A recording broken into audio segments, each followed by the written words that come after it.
Hey everyone, at long last I'm here with my review of the final book of the Hercule Poirot series by Agatha Christie, and that is Curtain. For those who have been paying attention for a while, you probably thought this day might never come, but it is finally arrived. Yeah, so I promised this review was coming a while ago, quite a while ago, since I read the novel during the summer, and I basically collected my thoughts pretty much immediately after I finished reading that. But then I fell into a bit of a slump where I just wasn't really working on YouTube for a while that much. But now I'm finally picking this up to finally get to share it with you all. But I basically collected all my thoughts here before reading or watching other people's reviews because I didn't want to be overly influenced by other people's impressions, although I was, of course, curious to hear what they have to say, and I'm curious what you all think of this novel. And frankly, although I do plan to get into the details of the mystery, this is going to be a bit more of a personal review than any of the other Poirot videos I've done because, well, as I'm going to discuss, much of the appeal of this book is really, I think, on a personal level that goes beyond merely the mystery itself and what's there written in the text. Beyond simply putting off reviewing this book, I actually put off reading the novel for quite a while as well. Even after I had completed all my other Poirot reviews, which I said would be my prerequisite for reading Curtain, I still hadn't gotten around for a while to picking up Curtain and finishing it. It wasn't entirely a conscious decision. I mean, I wasn't actively deciding I don't want to read this right now, but it's just that I also wasn't actively deciding to read it, despite that I was in some sense really excited to read it. Part of it was maybe that I was afraid of being disappointed. Like, what if it turned out to be mediocre or even actively bad? I knew a lot of people really liked this novel, but I knew it also wasn't universally beloved, and maybe its reputation preceded it. Maybe being the last Poirot novel was really all there was to it. Another part of it I now realize, though, is that I was just reluctant to reach the end of what's been an amazing journey. Although I haven't been here on YouTube through the entire Poirot reading experience, reading Poirot has been a journey that has gone back over 7 years or so at this point. I haven't finished a series of this many books since... Honestly, I don't think I've ever finished a series with this many books in my life before. A TV series, sure, but not a book series. And along with all this, there was a feeling that maybe it just wasn't the right moment for it yet. You know, maybe I'd read it at the wrong time and it would fall flat for me, even though I would have really enjoyed it at another time. That certainly happens sometimes in reading. In fact, as I picked this book up, I almost actually stopped reading it a chapter or two in. I hadn't gotten a whole lot of sleep the night before, and I was like, maybe this just isn't the time right now. But then I just said, yes, for some things there may never be the perfect moment, but this is the time and I'm going to read it now. Often a really compelling novel simply makes it be the right time for reading it, if you know what I mean. I look at some of my favorite reading experiences over the past few years, and for a lot of them, it's not simply that this was the perfect time for me to pick up that book and read it.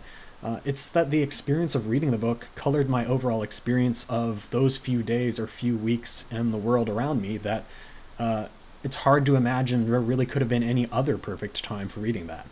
But yeah, this is all starting to get a little abstract. I'm just really trying to say that an excellent novel can put you in the mood for it even when you're not in the mood for it already, and this novel did that for me. So before getting into any other details, I'll come right out and say I loved this final installment in the Poirot series, Curtain.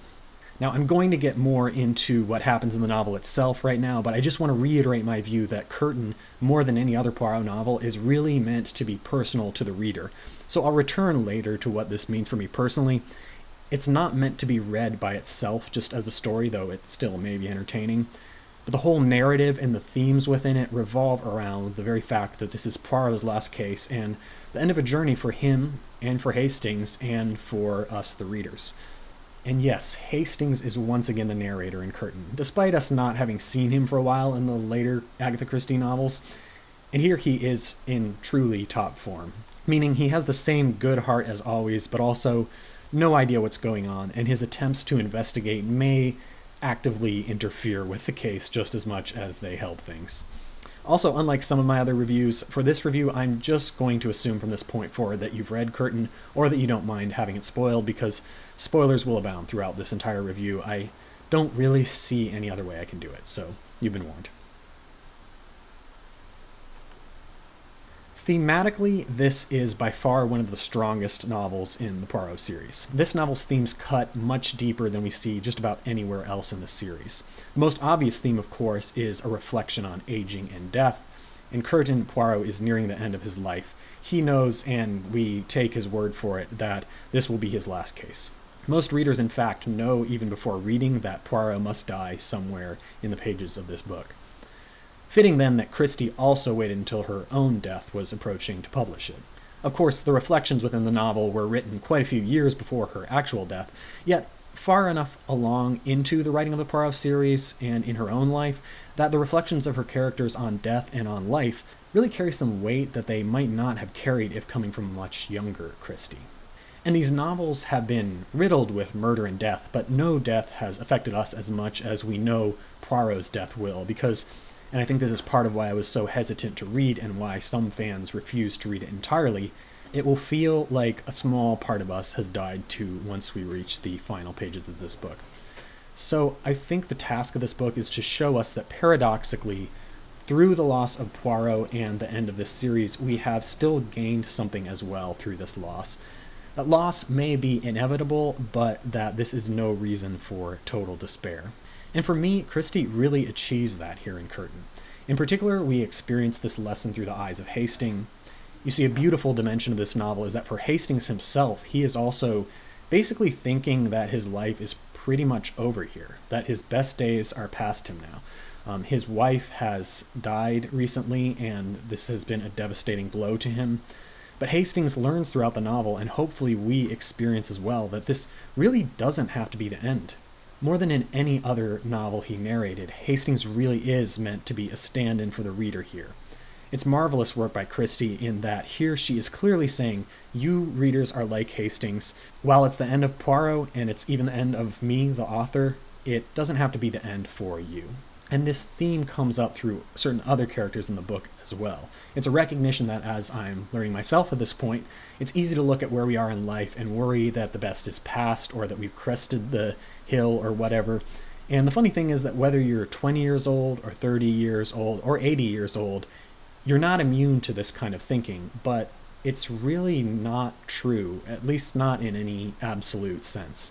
In fact, this is a little bit out there, but this almost even turns out to be a meta-level clue in the mystery, because although Poirot seems to be the exception to his own rule that he's stating here, it really is the end for him. We learn by the end of the novel that even he is not as finished as he appears to be. Even he is having his last hurrah before he makes his final exit. Equally wonderful is the nuanced way that nostalgia is depicted in this book. Throughout the novel, Hastings muses back on that very first case at Styles, again clearly mirroring the reader's own experience reading the Poirot mysteries. He finds himself wishing he could go back to that point in his life when he was still young and his wife hadn't died yet, because, of course, he hadn't met his wife yet at the last time he was at Styles. And Poirot is like, wake up, mon ami. Like, sure, it all looks good right now through your rose-tinted glasses, but you were not happy then. You had just come back from the war, World War I, a devastating war that wrought such horrible damage in Europe that prior to this war, we thought civilization had already advanced beyond this. You'd been injured and were reckoning with the limitations that were now placed upon you. You were quite depressed and had basically spent a while in a hospital, time that left you feeling worse, not better. Here at Styles, you fell in love with two women, neither of whom was interested in you. And on top of that all, let's not forget that someone died, if that all wasn't enough. And yet, it wouldn't be quite right either to say that what we see through the rose-tinted glasses wasn't also there. We may be seeing it now in colors we didn't notice before, but those colors were still part of the original picture along with everything else. Life is complicated, and we're complicated, and we get all caught up in ourselves, but often there's a lot of beautiful things happening if only we could pay attention to them.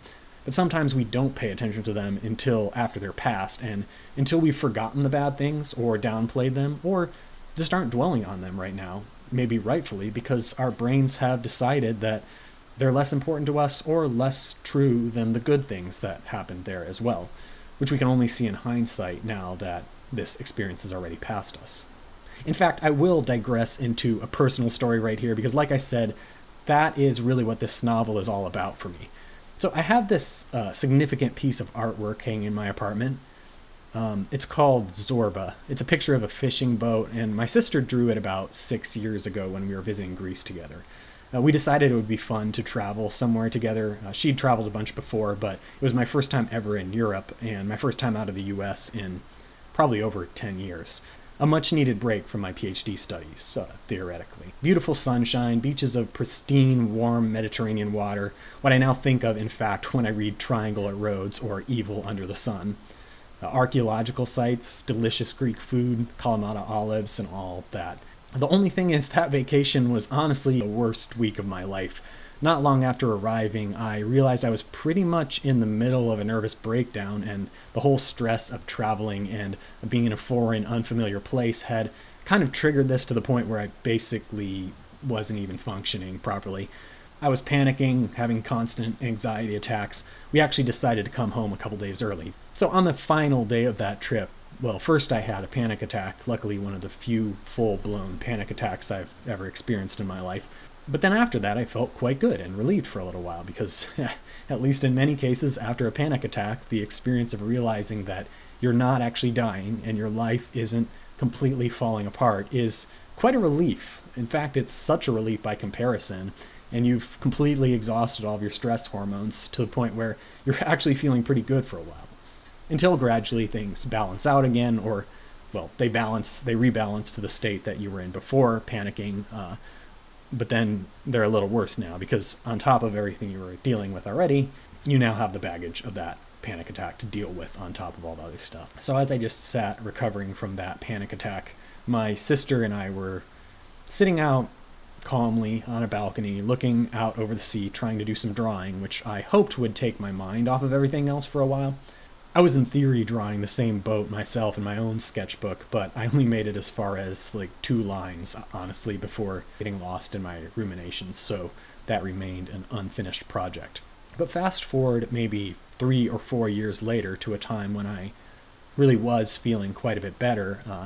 My sister was giving away a bunch of old artwork she'd made and asked if anyone wanted this drawing, and I realized where it was from, exactly when it was drawn, and I said I'd take it. And I placed it at this prominent spot on the wall in my new apartment. Because, despite all the pain involved in that trip, I'd realized that there were certain little bits of that trip that I'd started to look more fondly upon with distance. And isn't that exactly how nostalgia works? You could say that the rose-tinted glasses have now allowed me to forget just how miserable I was at the time, but I think there's more to it than that. I don't see it as forgetting, because I still acknowledge just how rough that period was for me, but I also acknowledge that even in the midst of what seemed to be, and probably was, one of the worst times of my life, there was a lot of goodness around me at the time that I was observing, but just not really noticing or processing. But let's table this story for a moment, and I'll return to it a bit later. So while in earlier installments of the Poirot series, crime might have been a simple matter of criminals and justice, in this novel, Christie really challenges our faith and challenges Poirot's beliefs in the traditional concepts of good and evil, which so often have been painted by Poirot in the past as straightforward and clear-cut. Of course, maybe it never really was entirely straightforward if you read those earlier novels carefully. Conversations exist surrounding morality in most of these mysteries. Is it right for Poirot to let the killer commit suicide at the end of these stories rather than face justice in the judicial system? Should killers be treated more leniently when the victim has been seriously tormenting them? How about when the crime was not premeditated versus when it was planned and brutal? In this case, more than ever before, Christie not only reopens those questions, but also really encourages readers to think about them. Maybe readers like Poirot will simply not approve of murder, but even Poirot makes an exception in this final installment. And here, even if readers feel that murder is wrong in almost any circumstance, we're at least invited to truly empathize with the killers and to consider the fact that maybe, just maybe, any of us could be a killer in our worst moments, but that most of us are lucky enough to have enough time and space and a support structure around us that allows us to cool off before making rash decisions. And I'm not saying that this argument is definitively made in this novel, but it's done well enough that I think it does invite us to think more deeply about the experience of the would-be criminals. Now, this is especially underscored by the way that the murderer operates. In this novel, we encounter a murderer who murders by manipulating other people to do the murders, raising some real questions of agency, free will, and who bears the ultimate responsibility for these crimes. Poirot himself seems ready to let people off the hook if they were manipulated into committing a crime, almost as if they were momentarily hypnotized, as if they were insane at the exact time of their actions. And some of the characters that the conversations have in this novel are pretty dark and seem almost straight out of Dostoevsky's Crime and Punishment. You know, should you kill a pawnbroker who's simply a leech on society? Well, who are you to judge if she's really a leech on society? And even if she is, how do you know that you're meant to be God's enforcer of justice on Earth? Of course, maybe Poirot is already delusional in letting these intermediaries off the hook because he himself is gearing up to do his own murder, which will undoubtedly be a controversial decision and will leave us questioning whether this was the mysterious X's ultimate play to get Poirot to commit this crime. Christie clearly meant for this to be controversial, and Poirot himself expresses his reservations in his letter at the end of the book. He basically lets the Lord judge him on this, which was especially interesting for me having listened to a Sherlock Holmes collection immediately before this, because in those stories it's actually a common ending that the perpetrator is not brought to criminal justice, but rather some terrible accident coincidentally befalls them, suggesting that God has decided to judge them instead. And Judge Poirot God does, because the next day he has his heart attack and he dies, though perhaps really Poirot has already judged himself by setting aside his medication so as to prevent his being able to save himself when his heart troubles inevitably come on one more time. This whole theme is really challenging to get right, and I don't think there is necessarily one right way to do it all here, but I personally am happy with the way Christie has left this. I wouldn't say it's one of the deepest or most profound mysteries of the novel, but the circumstances of Poirot's death further complement this overall theme of right and wrong, maybe sometimes being shades of gray rather than black and white.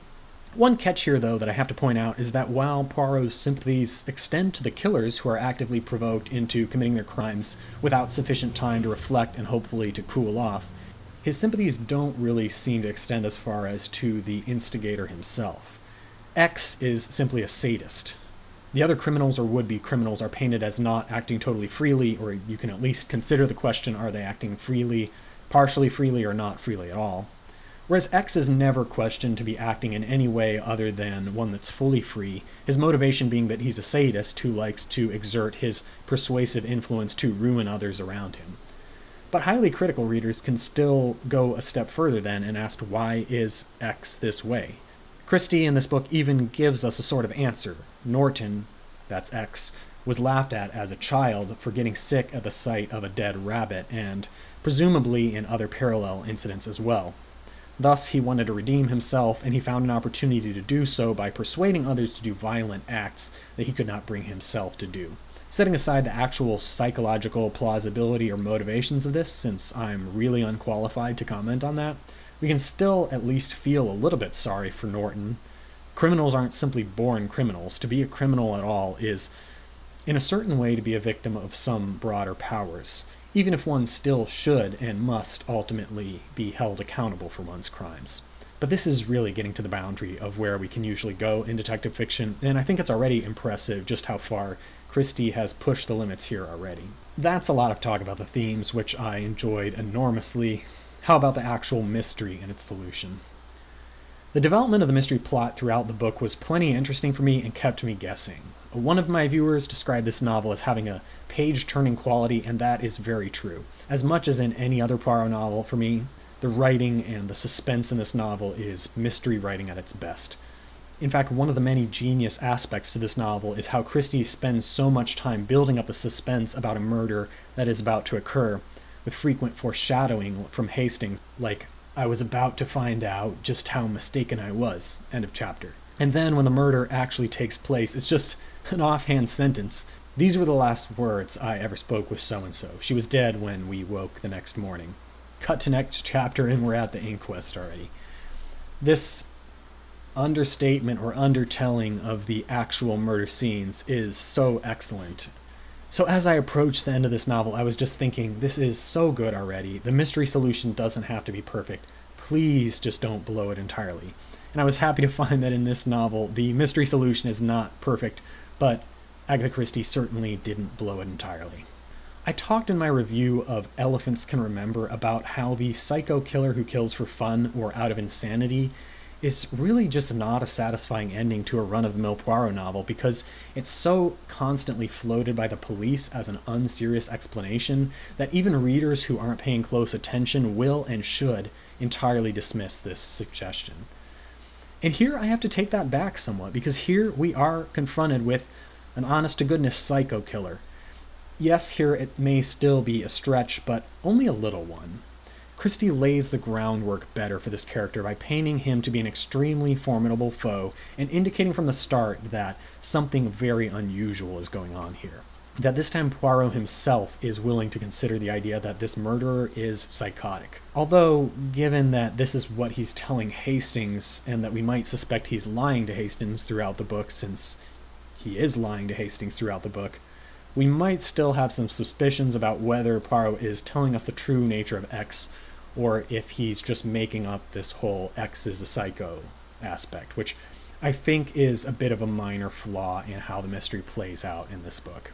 And the answer to the whodunit is not also clear-cut because, as I already mentioned when talking about the crime and punishment type themes, in this book the crimes are perpetrated by a primary killer and a secondary killer, though in a sense it's up to the reader to decide just who is the primary and who is the secondary in each circumstance. Do we buy that X is the one truly responsible and is acting through an intermediary?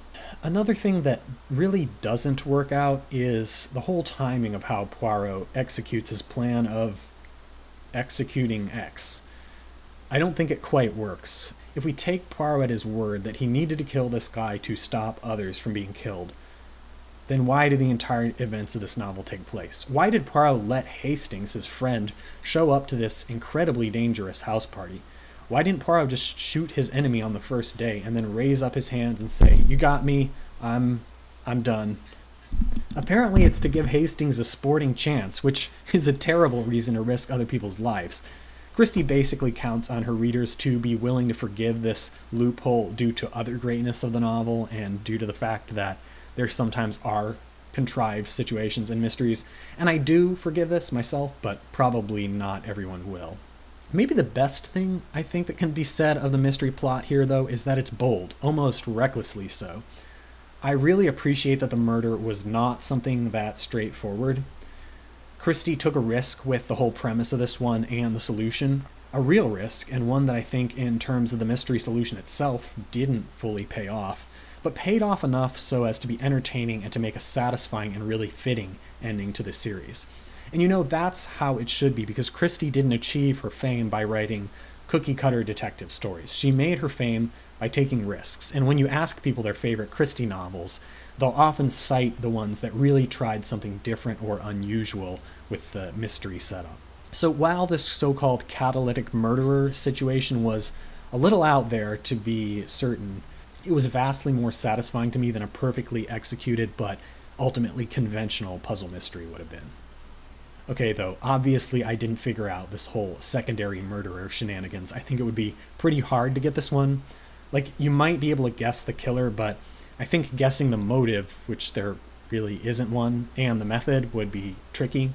So major props to you if you were able to figure out really any aspect of how the killings were taking place. Whom did I suspect then? I was kind of a Hastings in this one. I thought that his daughter Judith seemed to be pretty suspicious, though by the end she was maybe a little too obvious. I did have my eyes on Norton for a bit right before he got killed, but not really for the right reasons. More just for an let's not forget about the guy who doesn't really seem like a killer sort of meta-observation. One thing I will say is that I realized at one point they do keep having these conversations about hot-button controversial topics, and this Norton guy just seems to always be agreeing with Hastings, or whoever's speaking. He's kind of a sycophant. I mean, really, though, you've got a full set of characters who all fall under some fair amount of suspicion for various reasons. For example, we're all going to be at least a little suspicious of the one guy whom Hastings really likes, but who clearly there's not much to like about, which is Boyd. On the other hand, I figured out the romantic mysteries in pretty good time, including the who will Hastings get paired off with mystery that should have been in the back of our minds from the start. Judith and Franklin's pairing off was fairly obvious before long, mainly because we can basically rule out whatever Hastings thinks is actually happening. And this had me suspecting Judith for longer than anyone, certainly before Hastings suspected her. Allerton and the nurse, of course, by process of elimination, I also figured was a romantic entanglement. So is it Christie's best puzzle mystery? Definitely not. But is it one of Christie's best Poirot novels? Absolutely. You have to admire Christie for writing this, looking at it and saying, yes, this is a fitting ending, and then locking it up for the next how many years until it was time. It's a little strange for me to say that this is on the highest tier of Poirot novels, given that its mystery plot was clearly not on the highest tier, but this book worked so well in so many other ways and was just such a fitting end to the series that I really love this novel. Now, moving back to the personal impressions for me just a bit longer, I had a much stronger emotional reaction to this novel than usual. Typically, my reaction is one more of curiosity about the crime and excitement at the final reveal, with other weaker emotional reactions sprinkled in here and there, maybe reacting to some particularly resonant characters or storylines, but this one was just full throughout of nostalgia, sadness, hopefulness, appreciation for what this entire journey has been for the characters and for me. I didn't cry while reading this book, but I did tear up while I was collecting my thoughts immediately afterwards for this review. I read the entire thing in pretty much 3 sittings of about 2 hours each, and on my 10-minute evening drive home after sitting in a local park and finishing up the last pages, it really hit me not only what a fitting ending this was for the series, but how much the series has meant to me over the years I've been reading it. Part of the beauty of this novel is that Agatha Christie knows and expects us to feel this way, and therefore she's written this into the novel in a way that amplifies these feelings. Not in a way that feels to me tacky or overdone, but in a way that feels conscious that this is Poirot's last hurrah, and that this is a bittersweet moment for so many readers, so they want to be emotional about this last adventure. And this all starts with the fact that, as I mentioned, this novel is again set at Styles. So it's setting Poirot's and Hastings' first case as a clear counterpoint to the events of this novel. When I first started reading Poirot, I can't really say I was a broken man in the same way that Hastings was in his first appearance at Styles. I mean, maybe actually in a certain way I can say that. It was an extremely tough time for me in my life. I was feeling really more depressed than I'd ever felt or have ever since, and my mind was consistently negatively spiraling into fears that, were always too convoluted to make much sense. And this was around the time of that story I told previously. But really, my daily escape from this for a while was to go to the gym, get on the treadmill, and run for an hour, just listening to Poirot novels while I was doing it. Because, running on a treadmill is very tedious and gives you a lot of time that you could be thinking about negative things. So mystery novels, especially Agatha Christie's, for me have always had this sort of weird appeal in that they're engaging enough to distract me from thinking about other things that I'd rather just not be thinking about right now, and that frankly I don't need to be thinking about right now. I just need to let go of, or at least let be in the background instead of in the foreground. Now, in hindsight, reading mysteries purely as a distraction is not really the most effective solution for obsessive thinking like what I was having, but nevertheless it was extremely valuable for me here to have Poirot here as my companion. When you're constantly beset by ruminations and obsessions, having just 1 hour of shift in perspective during the day can really keep you from falling into a worse place. So in a certain way, Poirot really changed my life too. In fact, some of my favorite Poirot novels, Peril at End House, The ABC Murders, are not only excellent mysteries and captivating narratives in themselves, but were really etched into my mind because at the moments I read them, I remember feeling this deep sense of, yes, it may not feel like I'm enjoying a lot in my life right now, but let's at least acknowledge just how beautiful this novel is and how much I enjoyed the experience of listening to or reading it. And just like Hastings comes to find throughout this novel, I now wish I could go back to myself at the time and tell myself, look, there is a lot of life and a lot of joy ahead of you, so don't despair, because life's not all that bad. You're just not very good at extrapolating forward to what things will look like for you in the future. So yeah, this novel hit me pretty hard, especially because I don't think there's ever been a book series that I've followed this thoroughly or persistently since, honestly, Harry Potter, which is probably the only book series that ever has been such a big part of my life as the Poirot series has. And Poirot even got me started on YouTube, too. That's a conversation for another day, but a large motivation for creating my first videos on this channel was this small obsession with what it is that makes some mysteries truly excellent, where it is that they sometimes go wrong, what kinds of devices do authors use to steer readers through a plot in a way that is really satisfying, but that the readers don't necessarily always notice if they don't think about it. And although I think it took me a while to really come into my element here with these Poirot reviews, and although I achieve it sometimes more than others, that's one aspect of these reviews that I really enjoy, when I can find it and articulate it well. So now that I'm through reading the Poirot novels, what's next for me as far as mystery novels go? Well, I've pondered this already a bit in my previous videos, but I would like to go back slowly, very slowly, and review the earlier novels in this series, which I've missed up to this point on this channel. I'm not sure yet how that will look, because I find it more fun taking on books that are new than returning to old books, but a lot of these books really are worth returning to, and I think my attitudes about rereading have changed since the time that I started this channel. It's a bit of a side note, but I think I was originally kind of opposed to rereading because it feels like a waste of time almost. Like, why would I spend my time reading something again instead of reading something new? But I've kind of come to realize that every time you read something, you really are reading something new in the way that it intersects with your current life and everything you've experienced before it. Beyond that, though, for one thing, I still have almost 10 Marple novels to read. Recently, I've actually read A Murder is Announced, and we'll be doing a review on that one at some point. But I do plan on continuing through those Marple novels. Beyond that, there's plenty of territory for mysteries, especially if I move sometimes beyond these more golden age mystery authors. But for now, I would like to continue picking up some Ngaio Marsh novels here and there, and also to take on a few more of Dorothy Sayers novels, since I really have enjoyed the few of Sayers novels that I've read so far, but I've just not really emphasized them in my reading because, or Ngaio Marsh for that matter, just because I've been so focused on finishing up the Poirot novels. So I'm interested to see what other mystery novels stand out to me in the near future. But one thing I am going to do before any of that other stuff, and yes, this is a little goofy and outside of my normal style, but I think I've earned it at this point after years of making these videos, I'm going to rank all of the Poirot novels in a tier list. If you're not familiar with the sort of now classic video paradigm, it means that I'm going to pull up a list of all the Poirot novels on the screen, and I'm going to rank them, including placing them on different tiers based on how good I think they are. I'll have a bit to say about each novel and why I'm putting it where it was, but it'll be spoiler free, so you don't have to have read every single Poirot novel to watch it.